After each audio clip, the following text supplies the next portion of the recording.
Mwaramutse tariki 10 z'ukwezi kwa munane mwaka 2026 umunsi umwe isake yabwiye inkokokazi iti wowe ujyumba bugufi ninga ukenera nkubone nanjye umunsi uzarura bashwi nzajya mbakurindira sakabaka. Inkokokazi banza kuzanga ku munsi wa mbere sakabaka ibiramanutse itwara umushwi wa mbere n'umunsi wa kabiri gutyo yari imishwi 8 maze irangije ndavuga inkokokazi ibona ko ibyo rusake yavuze ari ukuri. Bya birokoroko by'imituku ubwo sakabaka yabibonaga yaravuze iti none wari ndasiga gatwe maze rusake azamura amababa atangira gutanda ngarwane na sakabaka. Urwara no mu gatuza ka sakabaka ngo dwa maze sakabaka igenda utagaruka. Rusake icyo yavuze yaragikoze muraho.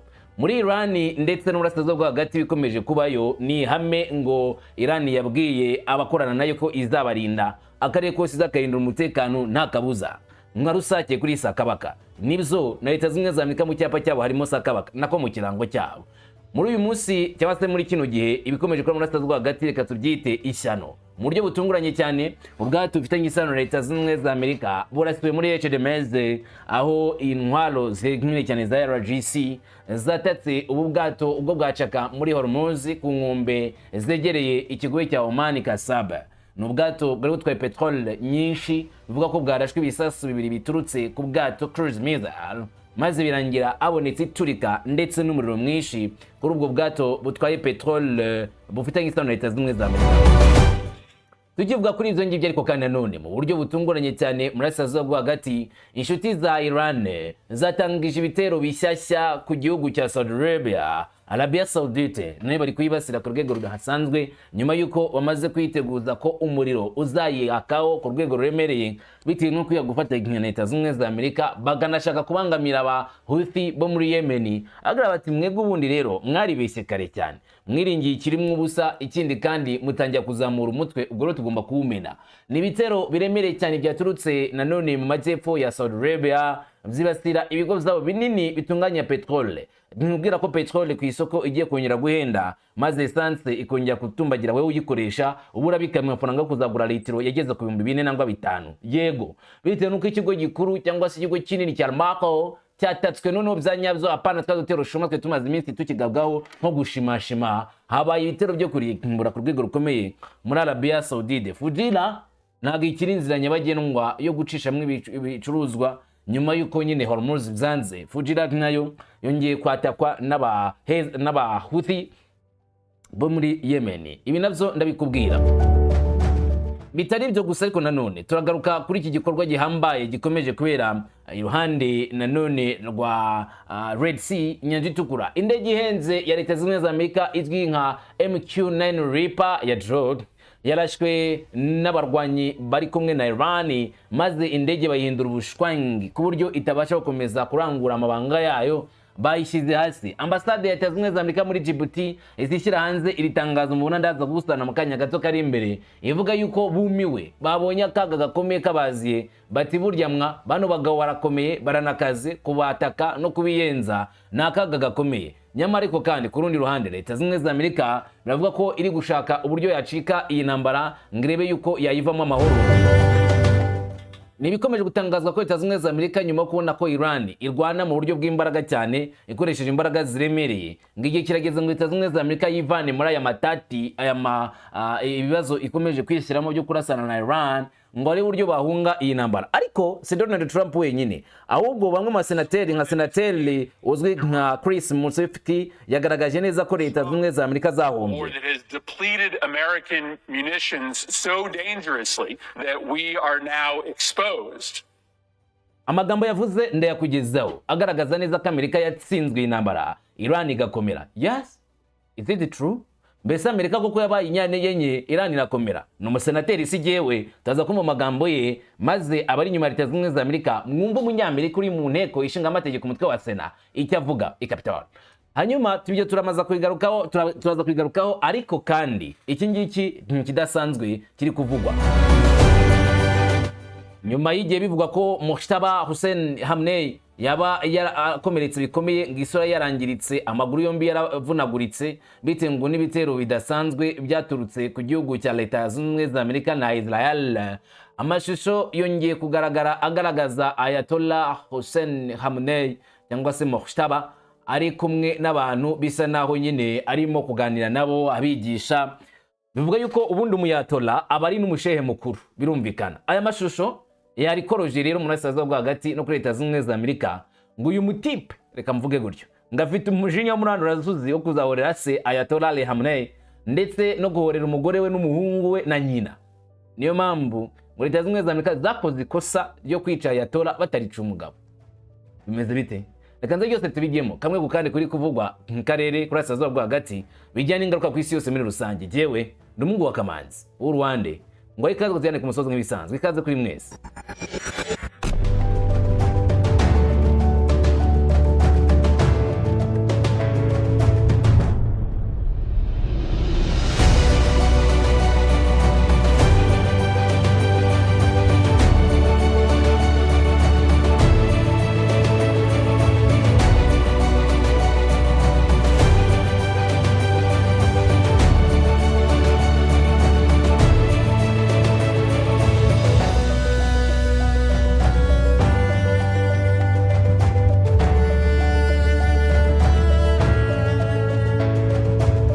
Maze unyemereye ngo ikaze ngo tubigemo duhereye imuzi tugana nanone ku byavuzwe nyuma duhereye ku byavuzwe mbere. Sibizo duhere ku mirongo y'imbere ku rugamba ni nk'ibisanzwe. Tumenye ngo byagenze gute. Nakaga gakomeje kugwirira burasirazuba bwo hagati. Ubu nta gihugu na kimwe gituje muri kara karere. Urakuvuga uti ariko kumvisha ibitero bizabaye ahantu hatandukanye, igihugu cyitwa gutya nabwo cyagirwamo intambara. Wenda akavuga nk'igihugu kimwe cyo muri burasirazuba bwo hagati, akavuga ko kitigeze cyamwe urugamba ruhambaye nka Turukiya. Ariko byose byagiye bibona akaga gakomeye gaturutse kuri kino gitero. Ubu rero ubwato bifitanye isano na Leta Zunze Ubumwe za Amerika bwatatswe muri Eshedemeze. Leta ya Irani yavuze ko Hormuz nta muntu ugomba gupfa kuza kuyijogera ngo apfe kujabagira ngo agiye kwinyuramo ko yishakiye. Nkandese ufite uruhe ruhushya? Niba udafite uruhushya rwa IRGC uri umupfu utambuka. Ubu ngubu rero byatunguranye n'undi munsi mubi, ikindi gitero gishya. Igire cyane ijoro cyahindutse umutuku hejuru y'umuhora wa Hormuz nyuma y'uko ubwato bwafashwe n'inkongi y'umuriro hafi ya Oman mu gitondo cya Taliki 10 Kanama. Nk'uko Gulf News bitangaza, Irani yateye ibisasu byinshi byo bwato birwanya ubwato bivuye mu gace ka Sal mu majyepfo ya Irani bikubita ubwato butwara petrole ku nkombe za Oman. Bivuga ko ubwato bwari burimo kunyura mu nzira y'amato yo mu majyepfo ishyigikiwe na Amerika yo mu muhora wa Hormuz hafi ya Kumal muri Oman. Raporo zimwe na zimwe zitaremezwa zivuga ko ubwato bw'intambara bwarashe ibisasu bikakubita kuri ubwato butwaye petrole. Izi nkuru zimwe zikavuga ko Iran yarashe ibisasu bigera kuri 4.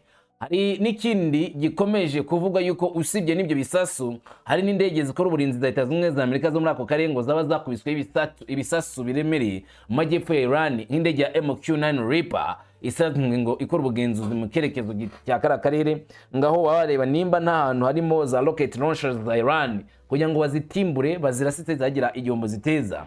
Makuru yemeza ko majyepfo ya Iran MQ-9 Reaper nawe yaba yaturikijwe mu ijoro ryakeye, nubwo amakuru ataremezwa neza. Ariko ibi byose bivugwa ntago biremezwa ku giti cya Leta Zunze Ubumwe za Amerika n'abambari bayo, ndetse ntabwo birashyirwaho amakuru ya nyayo nko kwemeza yuko Leta Zunze Ubumwe za Amerika zaba zahombye. Ndetse na buno bwato UKMTO ntagira bwemeza neza, cyangwa se US Central Command CENTCOM ntacyo rabivugaho.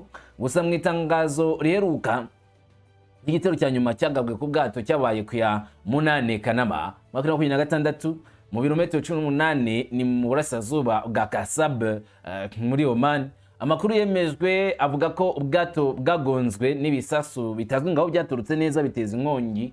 Nta ngaruka yigeze itangazwa yihariye kuri ubwo bwato. Ubwongereza bwatangaje ko ubwato bushya bwarashweho byabijyanye n'ibitero byinshi byabaga muri kara karere byibasira amato y'ubucuruzi ni Hormuz no hafi yaho, ndetse akaba ari ikimenyetso ngo cy'intambara yeruye iterwa na Iran na Leta Zunze Ubumwe za Amerika. Nta makuru arambuye agaragaye ku bijyanye n'umwirondoro w'ubwato, ibendera ryabwo, umutungo wabwo n'imizigo bwari butwaye, abakozi babwo bahagaze cyangwa se nimba barakomeretse, byose ntibyavuzwe. Iran yagiye yibasira ubwato ikoresheje uburyo bw'ibisasu kubera gukoresha inzira yo mu mazi mu gihe nta ruhushya rwa Iran bafite. Nyamara kandi nanone Iran ishimangira cyane cyane ko ushaka guca muri aya mazi wese agomba kuba afite uruhushya ruturutse kuri Iran. Iran irimo gushushanya umurongo utukura mushya hejuru y'umuhora wa Hormuz, itangaza ko igenzura ry'uyu muyobora w'amazi ridashobora gusubizwa inyuma, kandi ibura ko Leta Zunze Ubumwe za Amerika igomba kuzishyura ikiguzi gikomeye cyane mu kurwanya gahunda ya leta ya Iran.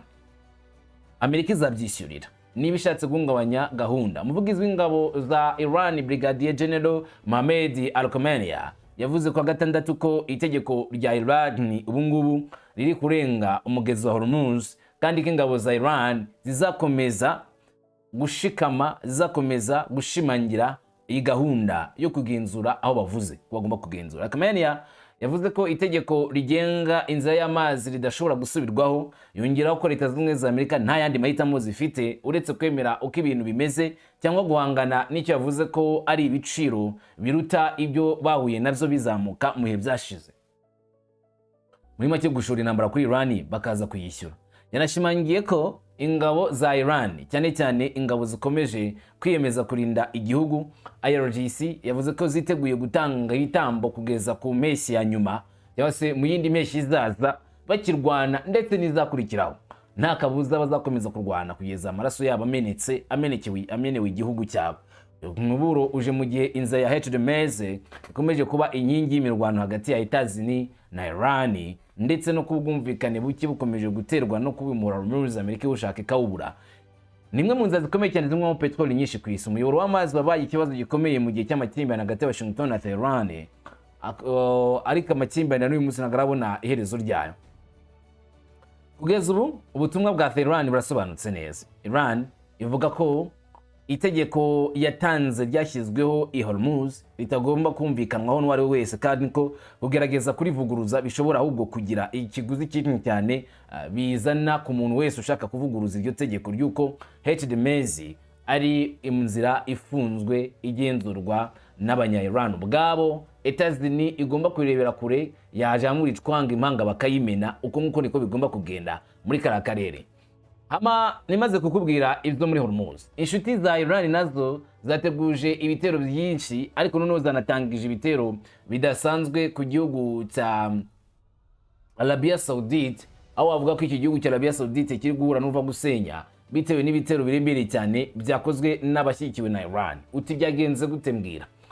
Iki nicyo gihe ibisasu bya misile na drone by'abahuthi bivuga ko bizateye intego nyinshi za Arabia Saudite, naho babika intwaro muri Al-Makka muri Yemen hakaba hagabwe igitero. Amashusho yashyizwe agaragara n'umutwe w'abahuthi bo muri Yemen nyuma yaho igitero gikomeye cyagabwe ku ngabo zishyigikiwe na Arabia Saudite mu mujyi w'icyambu cy'inyanja itukura. Amashusho bivuga ko agaragaza ibisasu bya BRF za misile ballistic na drone za Samod 2 zirimo kuraswa mu cyo abahuthi bitaga ko ari ubwinshi bw'ingabo za leta ya Yemen tikiwe na Saudi Arabia n'ubiko bw'intwaro muri Moka izwi nka Al-Makka hose hatatswe. Abahuthi berekeje ayo mashusho baherekejeje amashusho umuburo ukomeye ku ngabo za Arabia Saudite n'ingabo zifatanije na Arabia Saudite zo muri Yemen, bavuga bati aho wakubise hose cyangwa se aho wihishe hose nawe uraza gukubitwa n'ibisasu. N'umwuka mukomeje kwiyongera ku nkombe z'inyanja itukura muri Yemen. Ibitero biheruka byabaye nyuma y'uko abahuthi bashinja Arabia Saudite ko bashyize ingabo mu nkengero za Moka no gukomeza icyo bise kugota Yemen mu buryo bunyuranije n'amategeko. Bavuga ko ubwo bwicanyi ari ugukora ibikorwa biremereye kandi bagomba kuzabwihoreraho. Abayobozi ba leta ya Yemen bashyigikiye ubutegetsi kandi bavuze ko igitero cy'abahuthi cyagabwe kuri Moka yahitanye abantu bagera kuri 7 barimo abasirikare 4 n'abasivili 3, mu gihe abandi benshi bivugwa ko bakomerekejwe na za misile na drone byangije inyubako yo ku cyambu bagenzi babo, ibicuruzwa by'ubucuruzi cyangwa se ibitwarwa by'ubucuruzi ndetse n'ibiribwa. Were agace kuvugamo imirwano ni Moka ni muri Yemen, n'abahuthi nabo muri Yemen. Gusa dore ibintu bibiri ugomba kumva neza. Ntago abahuthi ari ingabo za Yemen za leta zishyikiwe na leta, oya ni umutwe urwanira kwa Yemen ari gukora ku giti cyawo ushyikiwe na Iran nk'uko aba Hamas imeze muri Gaza cyangwa se Hezbollah muri Liban. Hama Yemen ikagira ingabo zikorana na Arabia Saudite. Muri cyo yangana rero abahuthi bavuga yuko Yemen yakiriye abasirikare batutse muri Saudi Arabia baje gufata nabo muri Yemen ngo batere abahuthi. Niyo mpamvu byaje kurangira rero abahuthi batangije igitero gikomeye cyane cyangwa se bakoresheje imbaraga zidasanzwe ngo bibasire Saudi Arabia ndetse banibasire Yemen kugeza ku rwego nyine agomba guhagarika ibitero byose Yemen ikora mu buryo budasanzwe. Nyuma icyo ku cyambu ngo ni ingenzi cyane kuko moka ari kimwe mu bigo by'ingenzi bigenzurwa na guverinoma yemewe mpuzamahanga ya Yemen hariya muri cya cyerekezo cya Red Sea, aho nanone mu buryo bwo kohereza ibicuruzwa muri Hodeida bakoresha, kandi akakomeje kugenzurwa n'abahuti mu buryo bweruye muri rusange. Umuvugizi w'igisirikare cy'abahuti yitwa Yahya Sali yavuze ko uwo mutwe wagabye igitero cya drone ku kigo cya Almako kiri Ijazan muri Arabia Saudite, avuga ko ari ukwihorera ku ndege za pilote zo muri Arabia Saudite zivuga ko zinjiye mu kirere cya Yemen hejuru ya Sada ndetse na Hatcha. Abayobozi ba Saudi Arabia cyangwa Arabia Saudite bemeje ko inkongi y'umuriro yabereye ku ruganda rutunganya ibiribwa ndetse n'utunganya petrol rwa Almako, ariko nta numwe waguye ngo muri urwo ruganda, mu gihe Minisiteri y'Ingufu itavuze ku mugaragaro ko icyateye inkongi cyatutse ku gitero wenda cy'abahuthi. Abahuthi ubu bashyize iki kibazo mu majwi nk'uburyo bushya bwo gukaza umurego no gukumira ibikorwa zo guhangana, batera ubwoba ko hazabaho ibindi bitero ku ngabo ishyikiwe na Arabia Saudite mu nyungu za Arabia Saudite, niba Riyadh ikomeje gushyira igitutu cyayo ku gisirikare cy'abahuthi.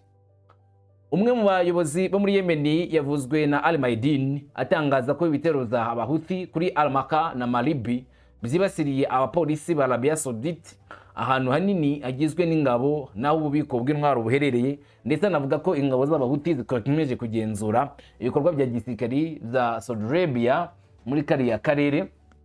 Intambara yo muri Yemen itunguranye irimo kugera ku rwego rukomeye cyane mu karere, kuko bivuga ko ingabo z'abahuthi zarekuye ibisasu bya misile ndetse za pilote hirya no hino ku cyambu cya Moka ku nyanja itukura, mu gihe nanone zivuga ko zizongera kugaba ibitero ku ruganda rwa petrol rwo muri Arabia Saudite. Nk'uko ikigo cy'itangazamakuru cya leta ya Yemen cyitwa Saba kibitangaza, ibisasu byinshi byakubise uduce dutuwe cyane hafi ya Moka mu burengerazuba bw'intara ya Tai ku cyumweru.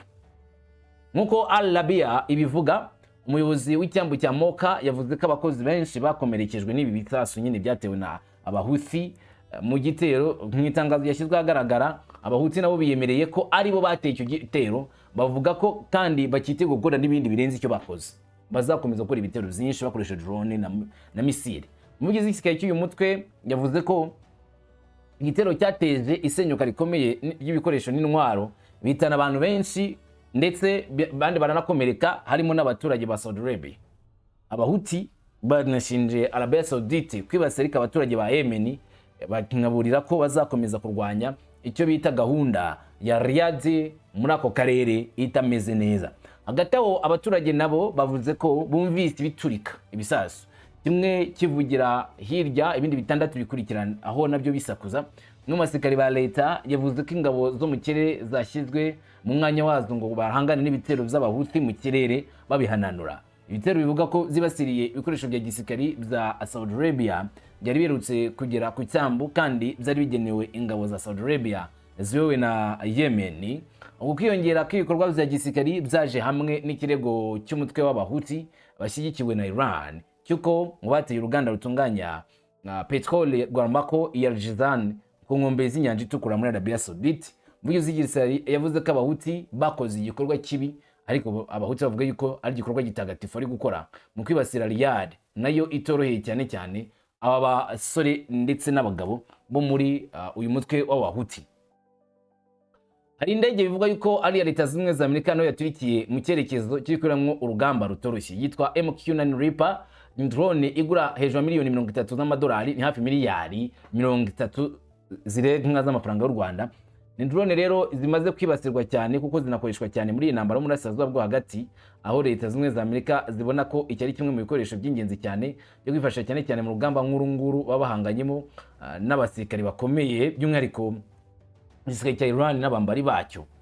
Rero izi drone nazo ntabwo bizihira. Drone yo mu bwoko bwa MQ-9 Reaper yo muri Amerika bivuga ko yaguye hafi ikigo cy'indege cya Chebel cyo muri Djibouti, ibikaba byaratumye abaho imenyesha ry'umutekano, binatera kwibaza byinshi ku bijyanye n'iyi ndege yahanuwe, ndetse hanavuga n'ibikorwa by'ubugizi bwa nabi.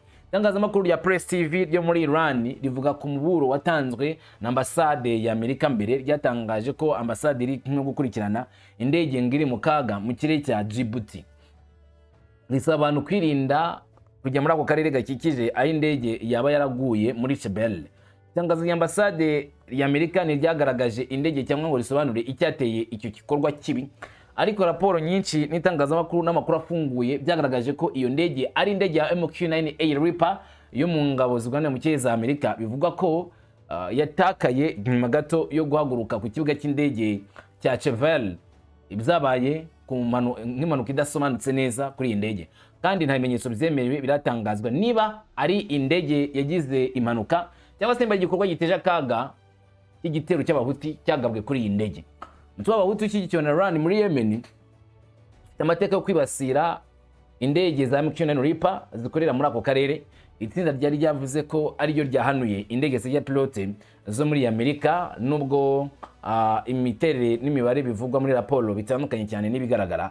Aho hantu ni ho rero ngo hashobora kuba habera igikorwa kiremereye. Chebel cyangwa se Chebel ubundi ni ikigo cy'ingenzi cy'indege zijya pilote za Amerika zikorera muri Djibouti, hafi y'umuhora wa Bab el-Mandeb, umwe mu mihoro ikomeye cyane inyuzwamo petroli nyinshi ku isi. Ni hafi y'inyanja itukura ituruka mu kigo cya Aden. Aka gace karushaho kuba mu kajagari mu gihe hari ibitero by'abahuti ku bwato n'ibitero bya gisirikare ku nyanja itukura, by'umwihariko kwibasira ubwato bw'aba Riyadh cyangwa se bwa Arabia Saudite. Abahuti bongera ibikorwa zabo bya misile na drone mu kurwanya amato afitanye isano na Leta Zunze Ubumwe za Amerika, Ubwongereza ndetse na Israel, mu gihe bakomeje gutera ubwoba ingendo zo mu mazi ikikije inyanja itukura ndetse na Bab el-Mandeb.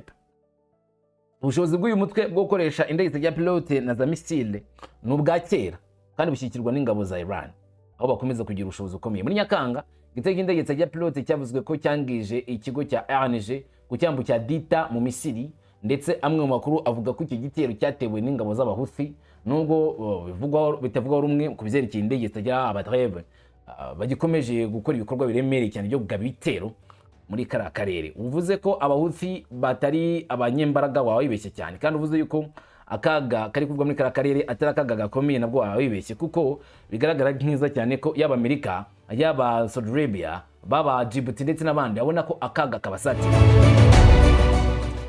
Tukivuga rero ku bijyanye n'urugamba rwo muri kano karere cyangwa se murasirazuba bwo hagati nyezina, reka tugaruke kuri Amerika iri guhwihwisa kuba ishaka kuva mu ntambara, ikabyitira ngo bari mu biganiro na Iran. Donald Trump yarangije guhomba iyi ntambara erega.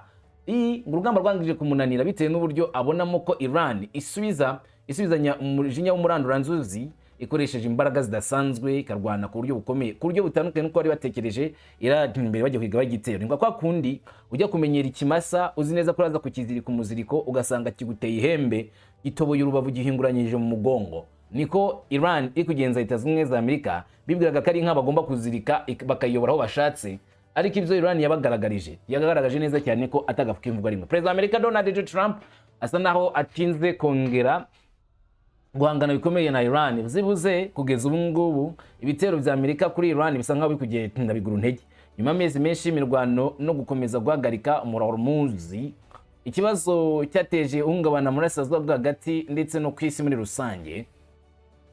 Ubu ngubu mu kiganiro kigufi cyariye yagiranye na Axios kuri telefone, Trump yavuze ko Amerika irimo gufata ingamba zoroshye zo kurwanya Iran. Trump yagize ati, turimo kuganira nabo mu buryo buciriritse, turimo kureba gusa Iran igomba kwemera ko igomba kugana natwe, kuko uyu munsi bafite izamuka rikomeye ry'ibiciro, amafaranga y'abatakaje agaciro, nta mafaranga bafite, bagomba kwemera kugera kuri deal ku masezerano. Ariko inyuma y'uburyo bwo gufunga, Trump yaburiye ko Washington ishobora kongera igitutu cy'ubukungu mu gihe Tehran ikomeje kwanga ibyifuzo bya Amerika ku bijyanye n'umuhora Hormuz, ngo Amerika yakoresha n'ibihano by'ubukungu. Trump yavuze ko Iran imeze nabi cyane mu bukungu, kandi avuga ko Tehran nta mafaranga ifite yo guhemba ingabo zayo. Umwe mu bayobozi ba Amerika yavuze ko imirwano yatumye ubutegetsi bwa Iran bushobora kwirinda guhangana n'ingaruka z'intambara, harimo no kwangiza ibikorwa remezo ndetse n'ikibazo gikomeye cy'ubukungu cyakurikiyeho muri Iran. Ariko nyamara hajya hagaragara abaturage benshi ba Iran basa n'abashyigikiye Iran, kabone n'ubwo ngo iyo ntambara yabagiraho ingaruka, ariko bagaranira uburenganzira bwabo. Iyi ntambara uko ihagaze, umuyobozi yavuze ko Iran ihatirwa ngo guhangana n'ukuri gukomeye kurushaho. Ubukungu bwa Iran bwarahungabanye kubera izamuka ry'ibiciro, kandi ubutegetsi bwayo buhanganye n'igitutu gikomeye cyane cy'imari, kandi nk'uko ngo bigaragazwa n'isuzuma rya Amerika, nta gisubizo ngo gisobanutse neza Iran ifite. None Hormuz iraza gutuma Amerika igabanya igitutu kuri bose. Trump yavuze ko guhagarika ingabo za Amerika cyangwa se guhagarika ibikorwa za Amerika mu karere bitazigera na rimwe bishoboka kuri Iran. Muri make Amerika izakomeza gushyira inkumirizi kuri Iran. Hagati aho Iran yavuze ko iri hafi kugirana amasezerano na Oman ya nyuma yo gushyiraho inzira nshya z'abatwara cyangwa se abanyamuhora wa Hormuz, imwe mu nzira ikomeye cyane ku isi izajya igenzurwa na Iran kimwe na Oman. Ariko ni nyuma y'iyi ntambara Iran yavuze ko mbere y'uko iyi ntambara irangira umuhora wa Hormuz kiri mu maboko ya Iran gusa. Ariko Amerika niramuka ivuye mu karere ikareka gutera Hormuz igakomeza ikareka gutera Iran, igihe Iran na Oman ari bazafatanya kugenzura umuhora wa Hormuz. Muri gahunda yateguwe bivuga ko Iran izahabwa uburenganzira bwo kugenzura igice cy'umuhora winjiza amato muri Hormuz cyangwa se muri Perse, igihugu cya Perse, hanyuma Oman ikagenzura inzira y'aho amato asohokera nk'uko Axios yabivuze. Ariko Tehran irimo gusobanura neza imiterere y'aya masezerano n'uburyo agomba kuzagura Leta Zunze za Amerika. Ni Donald Trump uvuga yuko yifuza ko Iran na Amerika bagirana amasezerano, nyamara ku ruhande rw'abasenateri babona ko Amerika yarangije gutsindwa iyi ntambara ku buryo busobanutse cyane. Iyi ni intambara yatumye Iran ikomera, intambara yatumye Leta Zunze za Amerika rwose intwaro zacu zijya mu kaga, kandi ubu ngubu turimo kuzibonera. Ubu nta ntwaro tugifite zikenewe, kandi rwose iterabwoba iza kuri Leta Zunze za Amerika mu burasirazuba bw'isi n'iza hino ku isi iduteye ikibazo. Iran yaduteje akaga katarangira. Niyo mpamvu nta perezida wa Leta Zunze za Amerika w'umurepublikani cyangwa se umudemokrate imbere ya Donald Trump wigeza agira igitekerezo cyo gutangiza intambara kuri Iran, kubera yuko buri wese niyo afite ubwenge bupfuye yarazi neza yuko mu burasirazuba hagati azi ko guhangana na Iran udashobora gutsinda iyo ntambara. Niyo mpamvu rero habaye amakimbirane menshi mu karere nk'ingaruka z'aya matati twatangije turabifite uyu munsi. Amagi, intego ya mbere twe twarabwiye inshuro nyinshi mu buryo bwinshi n'ubutegetsi bwa Leta Zunze za Amerika buriho kwarwinda ubutegetsi muri Iran. Yego ni ukuri ubutegetsi bwa Iran bwa mbere bwavuyeho, ariko icyabaye nuko ubutegetsi bwa kera bwasimbuwe bikomeye n'abagisekuru gishya, abafite imbaraga zo gukora revolution bakiri bato kandi biyashikamye cyane bose badafite n'icyo guhomba, bitewe n'uko barokotse iyi ntambara, baragutse cyane, bagura uburyo bwo kugenzura igihugu, batumye babugize uburyo bwiza bwo kuturasa kandi bacyari mu kazi. Intego ya kabiri y'intambara ngo kwari ukurimbura ubushobozi bwa gisirikare bwa Iran. Ubutegetsi intambara igitangira bwatubwiraga ko batsinze iyi ntego, ariko twebwe twibonera n'amaso yacu buri munsi nuko icyo ngicyo ari ikinyoma batubwiye. Misile zabo zacyarasa abasirikari bacu n'abanyagihugu bacu mu karere, kandi tubona amakuru buri munsi yavuga akaga kimwe ku kindi.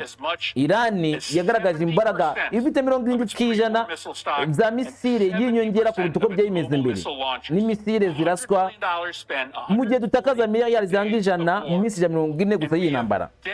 Ariko misile zabo ntabwo twigeze tuzikoraho. Iran yacyafite misile, yacyafite drone, baracyubaka ibindi ubushobozi bwabo, ahubwo twe twaratsinzwe kurimbura ubushobozi bwa gisirikari bwabo nk'uko twe twabyiyemeje. Nta n'inzira ihari yo gutuma ibindi bitubigeraho. Intego ya gatatu niyo ya nyuma ngo ni gahunda ya kirimbuzi ya Iran, ngo twizeye ko batazagira intwaro za kirimbuzi. Yari intego yavuzwe cyane cyane muri iyi ntambara, ariko abademokrate n'abarepublikani nubwo bayivuze reka ukuri ngo bereke. Dushingiye ku byo IAEA yatangaje, Iran yacyafite ububiko bw'ibiro 970 bwa uranium yabo. Biracyarira, kandi icy'ingenzi cyane kubera ko Donald Trump yari yavuze ko yayivanye mu masezerano ya kirimbuzi yagomba gutuma Iran itagera ku bijyanye no kugira ku bwenge budasanzwe bwo guteza imbere uranium. Ubu bayigezeho bagiye kuri 60%, kandi muzi neza ko ibyo byegereye ikisasu cya kirimbuzi. that can erase that fact. bo bahise batangiza rero ibikorwa bya isaka byo kuririmbura burundu baribese miliyari z'amadolari zapfuye ubusa abantu 18 ba Amerika barapfuye abasivile abagore n'abana biciwe mu burasirazuba hagati ububiko bwacu bwahuye n'izago bikomeye bwa gisirikari kandi intambara nshyashya mu karere zitangiye gututumba Hormuz urafunze kandi n'inyanja itukura ishobora gufungwa igenzurwa n'abanzi bacu ibiciro bya gazi na petroli birazamuka ubukungu bw'isi burimo guhungabana ibi byose biba kubera iki ntacyo nta ntego n'imwe ya gisirikare twigeze tugeraho ha mu buryo bworoshye cyangwa se bukomeye nta n'imwe muri izi ntego zigeze zigerwaho iyi ni intambara y'ikosa rikomeye cyane twakoze icyo bwana Donald Trump twimwitezo ntacyo twabonye ahubwo cyetse gutuma Irani ikomeye uko niko abasenateri muri Amerika bari kuvuga ko Donald Trump yahombeye muri iyi ntambara intego yari afite yabaye 0 niko bavuga nta kintu igeze ageraho muri no rugamba cyetse gutuma ahubwo Irani ibigikomerezwa kuruta uko yari imeze imbere none Mokhtaba Hussein Khamenei Israel na Leta Zunze Ubumwe za Amerika bivuga ko amerewe nabi yongeye kugaragara mu mashusho Irani yashyize agaragara video isa naho ari video idasanzwe mu w'ikirenga mushyashya Mokhtaba Hussein Khamenei mu rwego rwo kugaragaza kwisubiraho ku makuru akomeje kwiyongera avuga ko ubuzima bwe buri mu kaga kandi ko ngaherutse kujyanwa mu bitaro ngarwaye cyane ngarembye babinyomoje bavuga ko ari ikinyoma amashusho y'amasegonda 12 yashyizwe agaragara nk'amakuru y'umuyobozi w'ikirenga wa Iran Khamenei ari kumwe n'abajyanama n'abayobozi baganira ku ngamba za Iran mu gihe cy'intambara hagati ya Leta Zunze Ubumwe za Amerika n'iki gihugu cya Iran nubwo video idafite itariki ntarengwa cyangwa se itariki yafatiwe aho yafatiwe bitigeze bigaragazwa muri yo ariko bigaragara neza ko ari foto ari video ya nyayo atari AI ari video ya nyayo ya Mokhtaba Hussein Khamenei aya mashusho aje nyuma y'umunsi umwe gusa itangazamakuru ryo muri Israel ritangaje ko Khamenei yihutishijwe mu bitaro kandi ko ari mu buzima bukabije cyane kwa bubi ibyo bikaba byarahise byongera ibihuha kuri rezo sosiyo ku buzima bwa Mokhtaba umuyobozi mukuru w'ikirenga wa Iran w'imyaka 56 ndetse mwe bibaza ngo aho yaba aherereye Mokhtaba ni umugabo ngo w'amagambo make ibikorwa byinshi uyu mugabo atinywa na Donald Trump amwita umutinganyi ndetse amwita umugabo udafite ubwenge ariko akamwita umutinganyi yishe umugore we n'umwana we w'imfura kubw'ibyo ngo Donald Trump kumwivugaho ni ngombwa nyamara mu magambo arutse gutangaza avuze yuko Trump na Bibi bazapfa nkayatora kandi nta kabuza ngo kuzabica ni ngombwa none bitege yuko intambara igiye gukomeza cyangwa igiye kurangira nyibwira uko byumva muri comment genda umungu akamanzi uruhande amahoro imisha n'amahirwe nibyo nkwifurije umunsi wose shalom